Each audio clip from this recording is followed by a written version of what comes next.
Welcome to the Front End Nerdery podcast, a podcast about front end development and design. I'm your host, Todd Libby. My guest today is independent accessibility consultant, speaker, trainer, host of the Ally Rules podcast and Ally Rules Soundbite, Nic Steenhout. Nic, how are you today? Doing good, Todd. Thank you for inviting me on your show. Well, thank you for joining me today on this kind of weird day that we're having with Zoom. Why don't you tell the listeners a little bit about yourself? As you said, I'm an independent accessibility consultant. I've been dealing with web accessibility in one way or another since the mid-1990s, so I've been around the block a little bit. You were saying before we started recording about your audit and having images without alt text, and this is something I've been ranting and raving about for 25 years, so I know the feeling. More specifically, I do a lot of training because I believe that doing audits and telling people what they did right or wrong is one thing, but if we want to progress accessibility and see it more, I focus a lot on giving people the tools to build accessible things and understand what accessibility is about.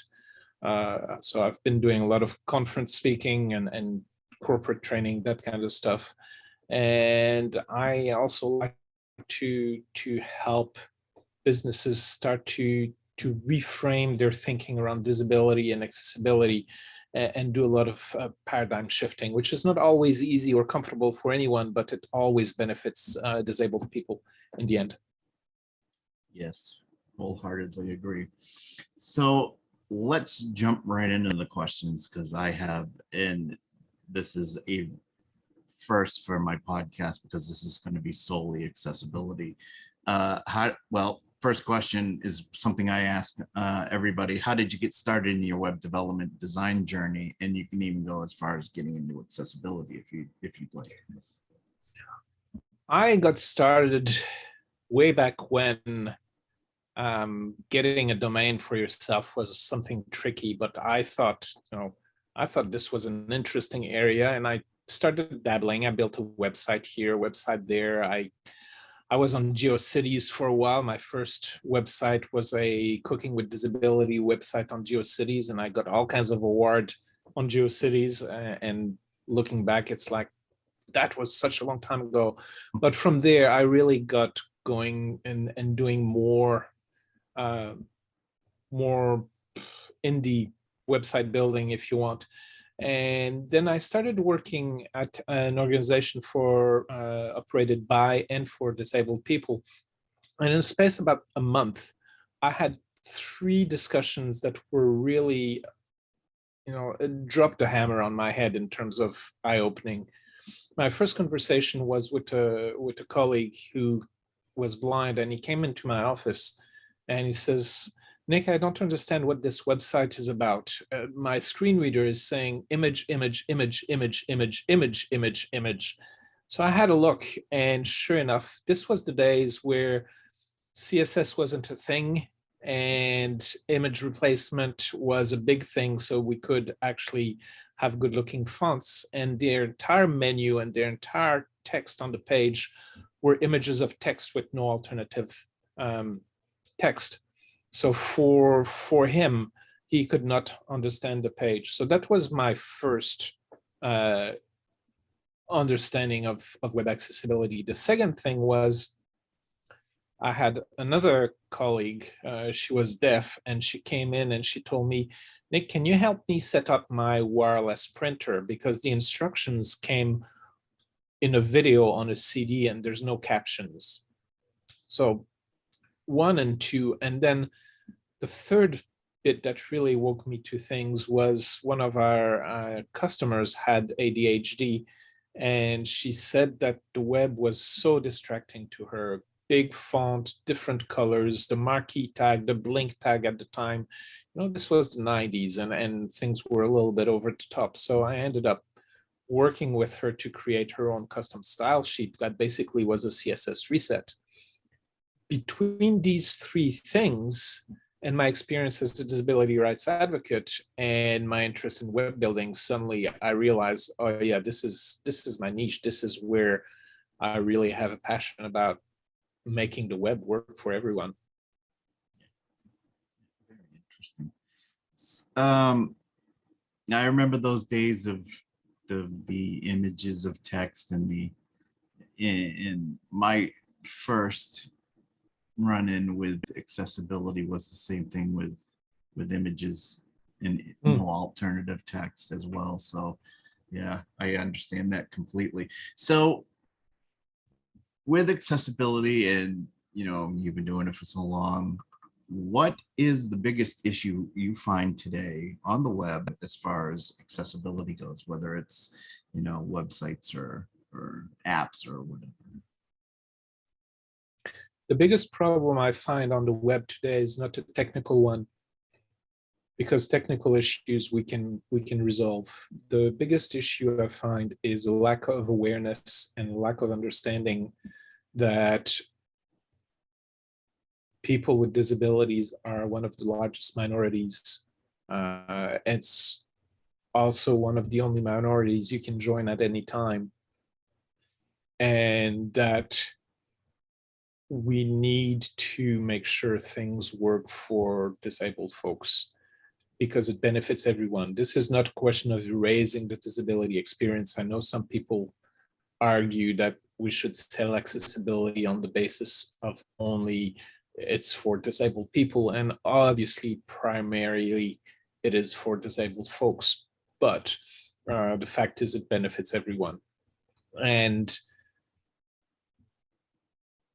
ultimately, when we have individual developers who have had a chance to learn about accessibility either at computer science program or boot camps or tutorials on the web, when we have designers that understand the difference between a placeholder and a label, when we have stakeholders that understand that accessibility must be part of the definition of done on any user stories we create, when we have the VPs and the CEOs that understand that investing a little bit of money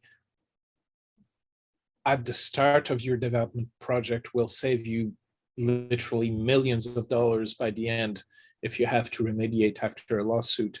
When we have all this understanding of accessibility, we won't have an accessibility problem on the web.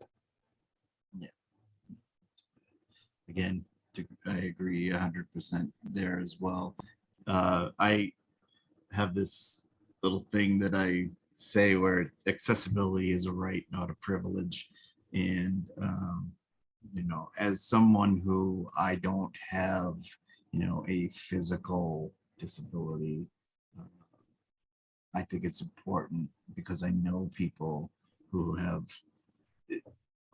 this was also how I got into accessibility as well, seeing people I know and, struggle with accessing something on the web or even out in the real world as well. So, yeah. If we paid attention and incorporated accessibility from the start, what would you say the biggest gain? And again, I think you just touched on it a little bit. What would be the biggest gain you would say for a company or somebody like a freelancer that would get from doing this? I'm not sure I understand your question. Are you talking about the biggest gain from a corporate or commercial perspective, or are you talking about the biggest gain from a human rights perspective? The human rights side of it, yeah. Well, from the human rights side, as you said, accessibility is a right. It's not a privilege. When we're thinking about human rights in general, we're talking about being able to do things, be able to not being refused service, being able to not be excluded. So from a human rights perspective, accessibility ensures that people can be not only in the community, but of the community. We can belong and the community as a whole will benefit from the richness of input of all disabled people around. And obviously us disabled folks will benefit from being able to, do our shopping and access services and know where we can get coronavirus vaccines and how to vote and all these things that are often things most people don't think about. You go into a store, you don't notice the step, but as a wheelchair user, I know there's a step there. So from that perspective, implementing accessibility is really good for everyone. And then we have all these things we use so often that often we don't realize they were initially built for disabled folks. I bet you and all of your auditors use a computer keyboard all day, every day. And the first keyboard in the 1850s was developed for deaf populations to be able to communicate faster. It was a completely different shape. But basically, the keyboard is an assistive technology. Voice assistant, Siri, or even Alexa to a degree, that's directly speech input, voice to text, that started life as assistive technology. So when we're building things accessibly and we push the technology, when we innovate, then it's kind of a circle where things start for people with disabilities, and then there's this continuum where it gets moved for disabled people to the community, and then it gets taken back into disabled people and perfected. So there's this continuous circle of innovation that is fantastic when you do it right from the get-go. Right. And could you elaborate on the corporate side of that question as well as what does from the corporate side, there's a lot of discussions around the business case, and I think it's a hard sell because we don't have any metrics to measure. We can't say if you spend $50,000 on making your website accessible, you're going to see $500,000 return. We can't say that. So it's kind of like a hard thing to say, but we can throw numbers. We can say about 25% of the US population has a disability. Of those, not everyone needs accessibility to function on the web. But I'm willing to bet that 25%, even if you whittle down those who don't need accessibility, you're going to end up with a larger number than the 0.5% of this obscure web browser that you're insisting on supporting. So if you're going to spend all this effort to be backwards compliant with IE3, then maybe you should put some effort in making your application accessible and conformant with the web content accessibility guidelines. But beyond that, it's the business case. It's also a case of corporate social responsibility. CSR is a big thing today for large companies. And it's not a bad thing to be able to say, hey, you know what? We have this learning management platform, and we're the only one out of 300 other top-level LMS that actually are accessible for people with disabilities. There's corporate social responsibility. There's your competitive advantage. Nobody else does it, so do it and do it better than everybody else. Right. Yeah. So I get a lot of questions, and maybe you do too. I don't want to assume that you do, but accessibility is more than the WCAG guidelines. And what does accessibility mean to you, and how is it more than just the WCAG guidelines? On my show, I ask people to define web accessibility. And I've spoken to about 60 people, and I've gotten about 100 different definitions of web accessibility. Everybody has slightly different explanations of it, but it always comes down to the nutshell of the inclusive practice of building websites or web applications that are usable by everyone, regardless of ability or disability. That's, if you boil it down.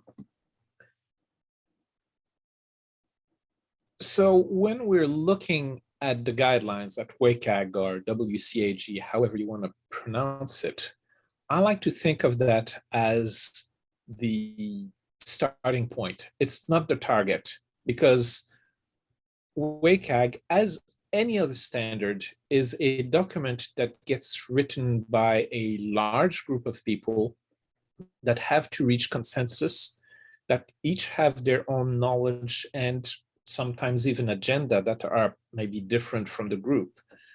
So we have some fantastic information in WCAG, but it isn't complete. It doesn't include everything. And sometimes there's been decisions made around WCAG that maybe are not the best for accessibility. Some of the things that I know I've struggled with WCAG is this idea of link text. We have to make sure that the link text makes sense in and of itself, in context or out of context. And depending on whether you take the context into account or not, then you rank things differently. And depending on what the business wants to aim for, typically level AA, then the really important bit that the text makes sense in and of itself is actually not something you have to figure out because it's outside of scope.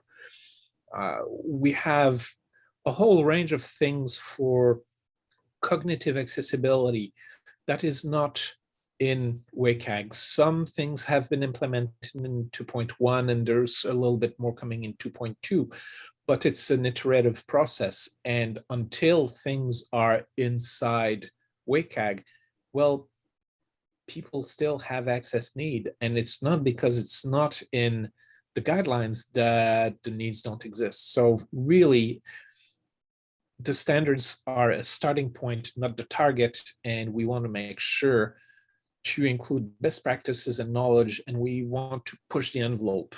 Of course, sometimes it's hard because we are dealing with developers, designers, companies that don't even know to add alt text to images. So, you take a low-hanging fruit like that and you say, well, actually, you know what, that's really the basic, and you have to do these things that are going to be that much harder. Granted, but we still have to think in those terms. So I was in a conversation yesterday with someone about barriers that people face, and being somebody that doesn't face a lot of barriers other than, like, for instance, with me, animation will trigger migraine. That's the only barrier that I have that is what I call a lived experience. What are some barriers that disabled people face on the web that most people wouldn't think about? Cool. There's so many things. As an intro to that, I'm going to plug my Accessibility Rules Soundbite series. It's 5 minutes per episode, more or less. And it's disabled folks talking about their lived experiences and about the barriers they experience on the web. So if you want to hear it from the mouth of disabled folks, that's a good resource. That said, we're talking about a whole range of things, from missing alternative text on images, especially on social media. It's so difficult because without description of the meme or description of the image, the fairly large number of folks who rely on screen readers on Twitter are missing the joke, quite literally, or missing vital information.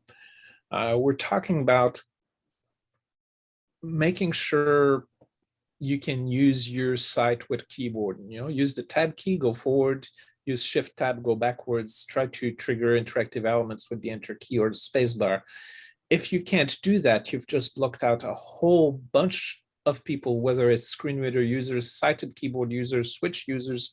There's a range of things. And then if you want to look at forms can you get to every element? You trigger every element. Can you tell what each input is about just with the labeling? When we're looking at color contrast, I'm sorry, gray text on gray background does not work. It doesn't work for folks with low vision. It doesn't work for me when I'm looking at your page on my mobile and I'm outside waiting for the bus. Look at contrast. Designers, don't disable the default browser outline. Don't use outline none or outline 0. I know you think it's ugly, but it's useful. So these are really some fairly straightforward, low-hanging fruit that we can fix with minimal effort that's going to have a significant impact. Yeah, those are some good ones. How do you, swinging the conversation around, how do you advocate or persuade designers or developers or even clients, potential clients, I guess, to start practicing accessibility with their projects? Often with great difficulty. That said, the most powerful thing is to demonstrate the barriers. When people start seeing that their design or their implementation just doesn't work, when you're able to either share a podcast that has disabled people talking about the experience of, hey, this is what happens when I use these websites, when you're able to share results from usability studies, when you're able to actually demonstrate it. You know, I had an argument once with a bunch of designers and high-level executive at the company that were arguing until they were blue in the face that their corporate colors were their corporate colors, and they didn't care if it didn't pass contrast requirement. And I gathered 5 different monitors in their own companies, in their own building, and I said, okay, look at your logo on these 5 different monitors and look at the differences. And would it really kill you to actually change your corporate colors hue a little bit so you actually pass contrast? Once we're able to take something you can't touch or taste and make it tangible for people, that's what I'm convinced. The downside to that is it's almost a one-on-one effort, and that takes a lot of time and energy, and it takes a lot of advocates to make that happen, because there's more designers, developers, stakeholders, business owners than there are accessibility advocates out there. Yeah, and I've run into those same problems with stakeholders and such as well, with contrast. Or I even had one stakeholder say, oh, we don't have disabled users. And that was something I had never heard before, nearly knocked me back in my chair when we were at the meeting. Funny story. Years and years ago, I was living in Chicago, and I was lucky enough to find a great car mechanic. His administration office was at the top of 2 small steps. So every time I went to deal with getting my car fixed, and I was there often because it was an old car, I said to him, hey, Pete, you really need to spend a couple $100 and ramp up those steps. And he says, well, Nick, why should I do that? You're the only guy in a wheelchair coming to me. And I looked him in the eye and I says, Pete, why do you think that is? And I waited, and suddenly I saw the penny drop. He went, oh, yeah, of course, my place is not accessible, so people aren't going to come to me. He spent a couple $100, broke those steps down, made a ramp, and suddenly I was able to refer him to a dozen people, and he had a dozen new customers. And he says, oh yeah, well, that movie is right. Build it and they will come. Yeah, exactly. So with that, that kind of brings me to something also that I was thinking about yesterday. What are the differences between impairments and disabilities for users that listen or people that listen to this podcast that don't know the difference, and what are those differences between impairments and disabilities? Disability language is a really tricky thing and it keeps evolving. So it's difficult for folks that aren't steeped into it to understand the nuances. That said, the big difference between an impairment and a disability comes a lot from how you look at disabilities. An impairment is a condition. So, someone is a wheelchair user, their impairment is that maybe their legs don't work, or they have back pain, or they have balance issue. The disability comes in when they face a set of stairs that they can't go up because it's not accessible. So in the context of web building, the disability really comes in when we're facing non-accessible assets. As developers and designers, we disable our users.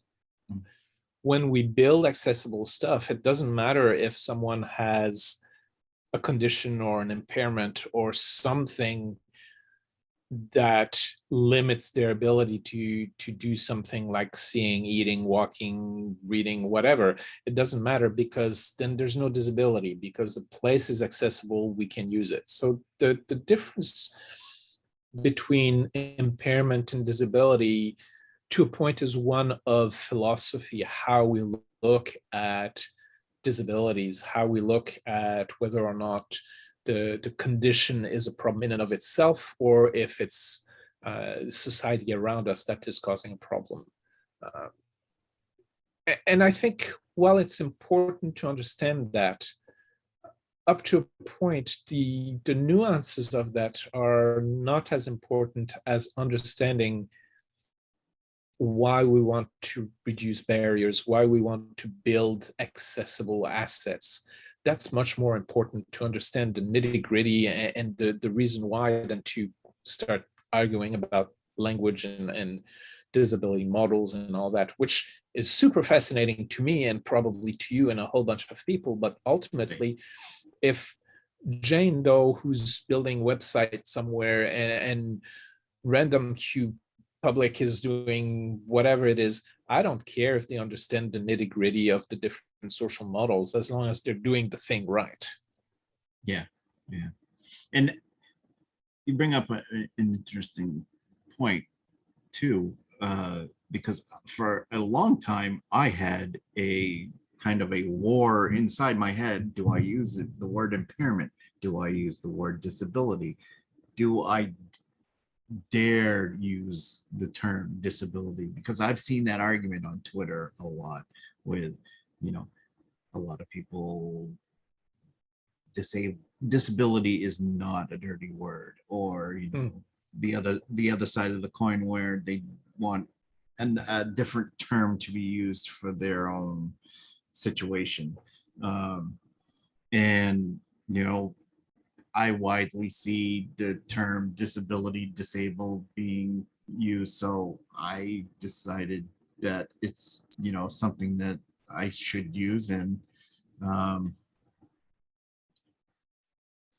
the social model does interest me, and I want to be able to, as an advocate and as somebody in accessibility, use the right terminology. So what would you say to people that are having that same struggle, as far as what term do I use?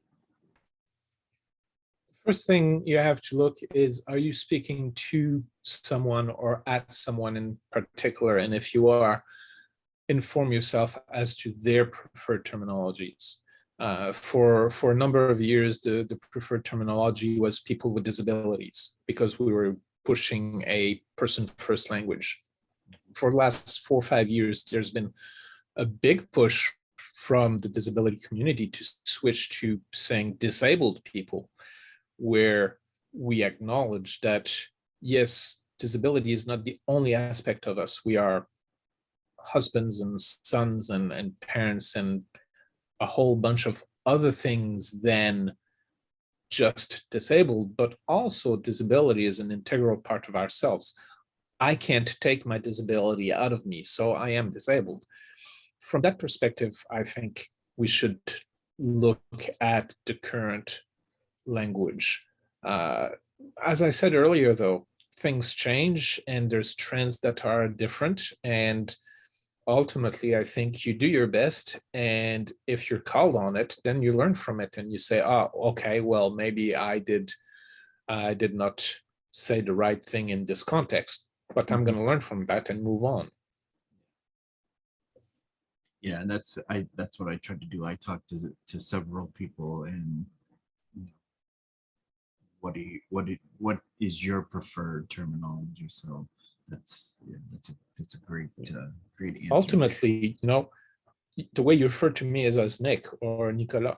That ultimately, that's how you refer to me. But if you really need to mention my disability, then you say Nick is disabled rather than Nick is a person with disability. But that's me. That's my preference. I know other people that refuse to be perceived as being disabled. They have a disability.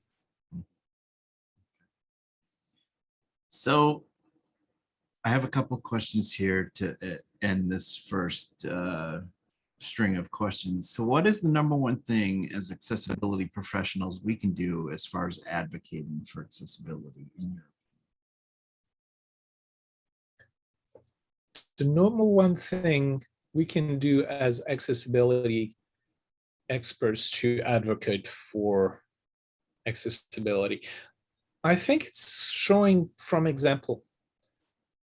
Make sure that what you do is done in an accessible way. If you're talking about accessibility on Twitter, make sure if you're posting images, you have alternate text.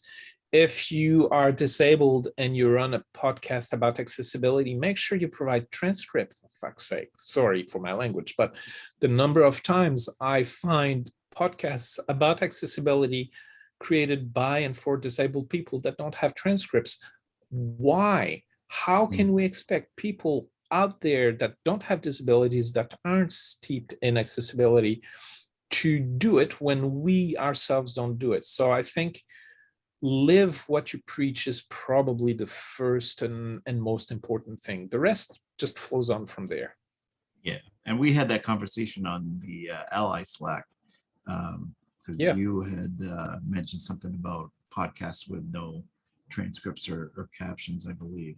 And I that was the first thing in when I started this was I need to have transcripts, I need to have captions because I have a video version. So that stuck with me. So this last question that I have for this first round of questions is, and maybe you can answer it, maybe you can't. What is the strangest, or I guess, thing that puzzled you the most as far as accessibility goes in what you've done that you've come across? That's really, I don't know. I don't want to say, funny, but it was just strange or odd. There are, over the last 2 decades, there have been so many moments where I've been wanting to bang my head against the desk. I mean, just so many.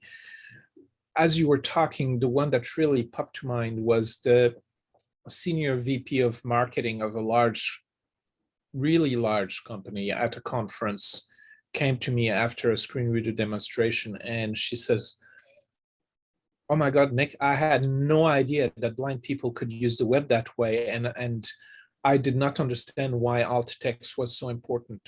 Mm-hmm.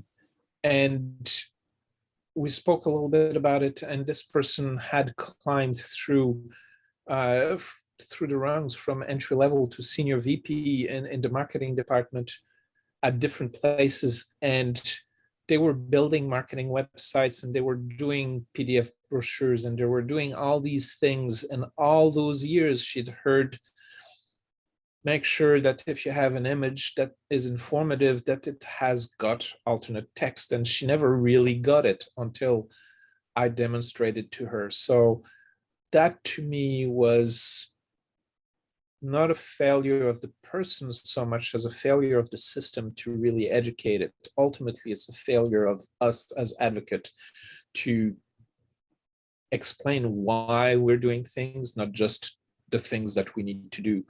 That just really took me aback. And this was nearly 10 years ago, and I still have it in my mind's eye quite vividly. So there you have it. Yeah. So, as we approach the end of the episode here, I have 3 questions I usually ask my guests, so I'll get right into those. What, if anything, about the web these days excites you and keeps you excited in what you do? It's a very weird thing, because artificial intelligence really excites me, and at the same time it fills me with dread. I think there's a lot of potential for it, and at the same time we can really get into trouble. I think we are going to see in the next 10 years the jobs we have as accessibility expert and consultants will change significantly due to artificial intelligence.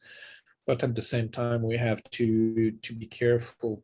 You may have heard about the self-driven bus at the Tokyo Olympics that ran over a disabled Paralympian, where people were saying, well, the artificial intelligence and this self-driving bus failed. But the bit of the story we tend not to hear is that all those self-driving buses were actually controlled by a human in case something happened. The bus actually decided to stop for this person, and the human drivers decided to override that, thinking, well, this person knows I'm here, so they're going to avoid me.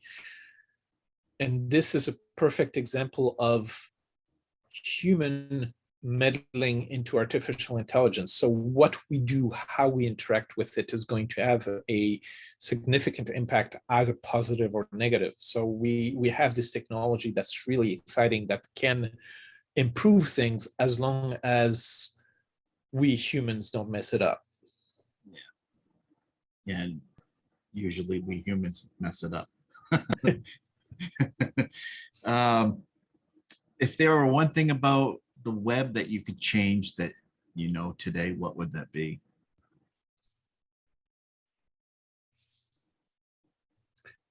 It wouldn't be so much changing the web as much as changing how we teach the web. I would want to make sure that accessibility is taught as an integral part of every single boot camp and computer science course and tutorials on the web, that it's mentioned. We have to start thinking about it as an important factor. We don't charge extra for building performing website. We don't charge extra for building secure website. Why do we charge extra for building accessible website? We have to teach these things so it becomes a skill that is there from the get-go. It's not something that we, after 5 years, 10 years, 15 years in the industry, that we have to suddenly realize, oh, my company is being sued, I better learn what those 4 letters mean, WCAG. So when we have that happen, then we will have a more accessible web.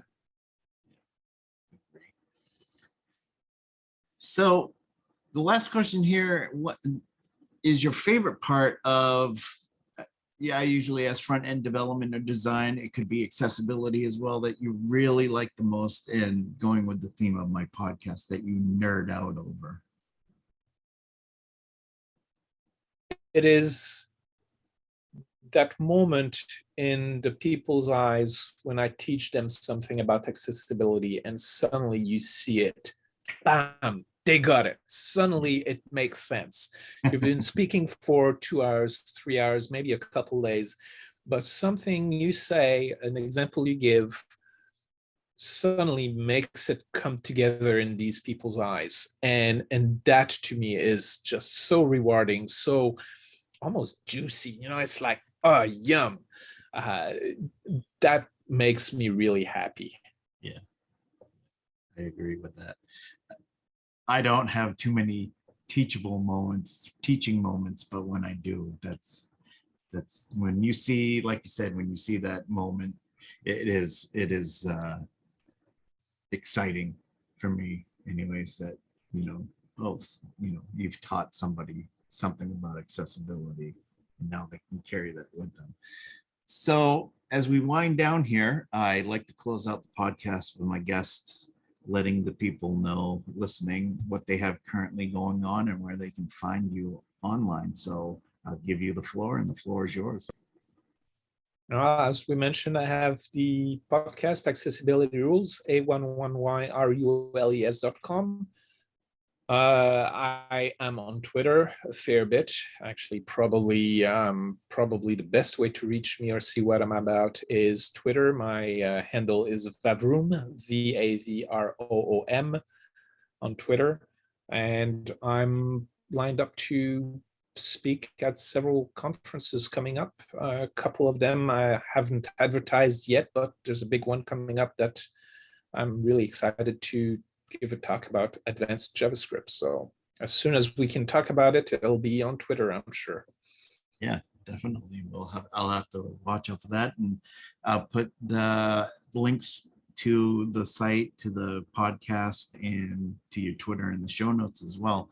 And Nic, I'd like to thank you for coming on and sharing your time with me today, talking accessibility. It was great to talk about accessibility with you, and definitely I urge, because I follow you on Twitter, I urge people to follow you on Twitter as well, because your tweets advocating for accessibility are terrific. So thank you. I just want to thank you for that.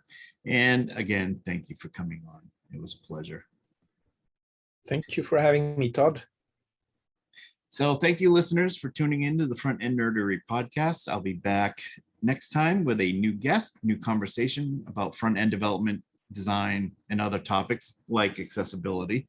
If you would please rate this podcast on your podcast device of choice, like, subscribe, and watch the episode as well on the Front End Nerdery YouTube channel. Links to transcripts and show notes are there. I make sure of that. And I'm Todd Libby. This has been the Front End Nerdery podcast. Thank you, and we'll see you next time.